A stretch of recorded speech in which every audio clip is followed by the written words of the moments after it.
Trump threatens Iran over talk of an assassination. This is one of the scariest videos I've ever done. Welcome to the Doug TeNapel channel. It all started here with a conversation in the Oval Office. This is mind-blowing. It's Iran and their proxies who have threatened to retaliate against you and your team by killing you guys for taking out Soleimani. Well, they haven't done that, and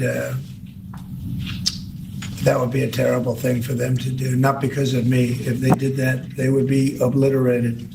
That's about as clear as it takes. I think because they're in some ways in a suicide cult, they may not have a problem with that. But Trump left instructions with what happens if someone did take him out. That'd be the end. I've left instructions. If they do it, they get obliterated. There won't be anything left. And they shouldn't be able to do it. And Biden should have said that, but he never did. I don't know why. Lack of intelligence, perhaps. And he's still ripping on Biden. Biden projected weakness.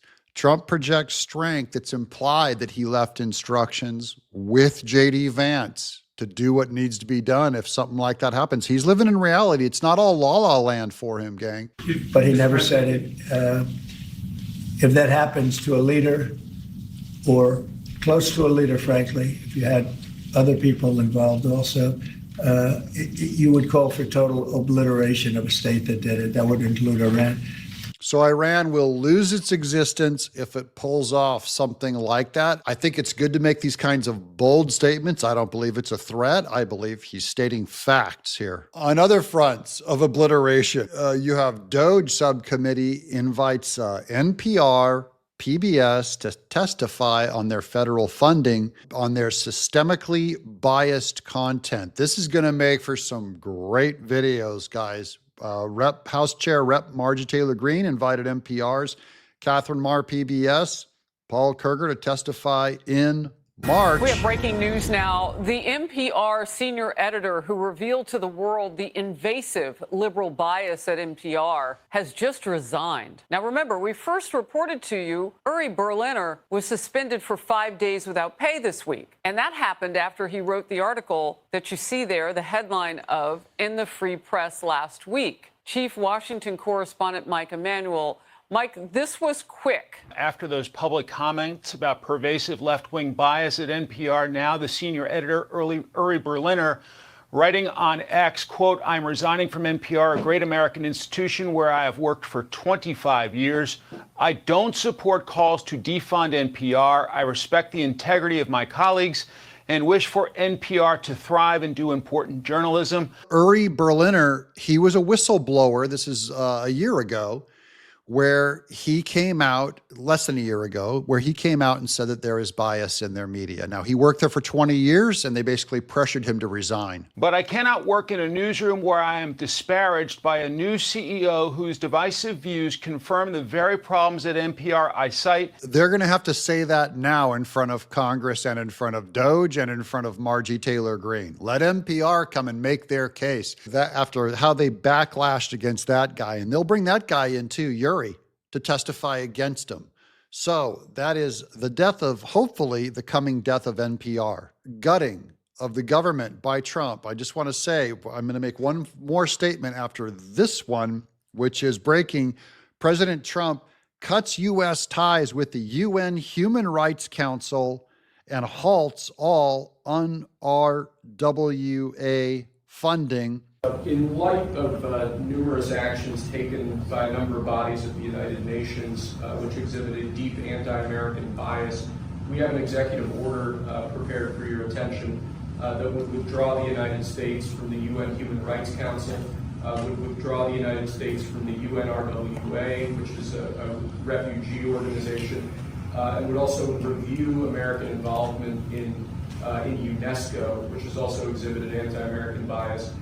More generally, the executive order calls for a review of American involvement and funding in the UN in light of the wild disparities in levels of funding among different countries that, as you've expressed previously, is deeply unfair to the United States. So I've always felt that the UN has tremendous potential. It's not living up to that potential right now. It really isn't, hasn't for a long time. It has, there are great hopes for it. but it's not being well run, to be honest, and they're not doing the job. A lot of these conflicts that we're working on should be settled, or at least we should have some help in settling them. We never seem to get help. That should be the primary purpose of the UN, the United Nations. And again, it's got great potential, and based on the potential, we'll continue to go along with it, but we got to get their act together. I don't know why they mounted the camera to the ceiling fan. This is the most significant one to me, because I want you to imagine for a second, these are all presidential orders. Trump's saying defund this, defund that, defund the UN, defund all of this foreign aid, defund, defund, defund. Imagine for a second what happens when the next Democrat president gets into office and wants to reverse all of these Trump defunding. What will happen to their budget? Like, if Trump cuts $1 trillion from these budgets and a Democrat wants to reverse them, they're going to have to raise the debt, and the payments are going to go up by $1 trillion the day he goes in and reverses them all, and no one wants that. Here's more on the death threats to the president, this one from Russia. They're making threats if Trump goes forward with his plan to do Iron Dome, which is to put some kind of a virtual protective fence around the United States named after Israel's Iron Dome. Russia rebukes Donald Trump's plans for American Iron Dome. Russia on Friday denounced President Trump's plan to build an American Iron Dome missile defense shield, saying the move could lead to a military confrontation in space.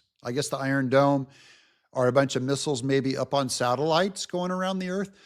The U.S. president's Iron Dome plan directly envisages a significant strengthening of the American nuclear arsenal and means for conducting combat operations in space, including the development of and deployment of space-based interception systems.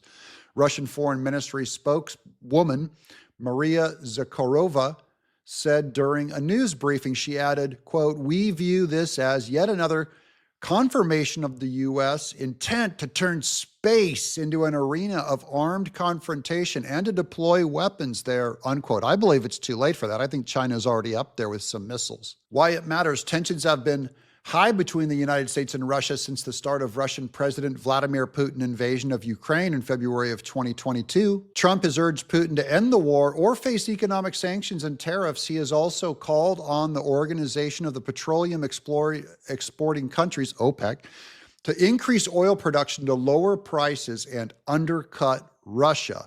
And this is a problem with Saudi Arabia now, who kind of got chummed up with the wrong side. They're not our buddies anymore. What to know?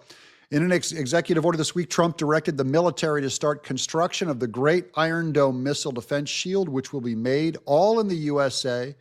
The Iron Dome is an Israeli air defense system that intercepts incoming rockets and shells, and the U.S. supported its development. U.S. Secretary Pete Hegseth told reporters on Monday that the plan to develop the American Iron Dome is happening quickly, and we support that. Pete Hegseth is on the job. I know some guys in defense. Maybe they'll be working on it and getting to keep their job. What do you guys think? Most important comment I want to hear from you guys is, what do you think of the statement that Trump said to Iran? Doug in exile.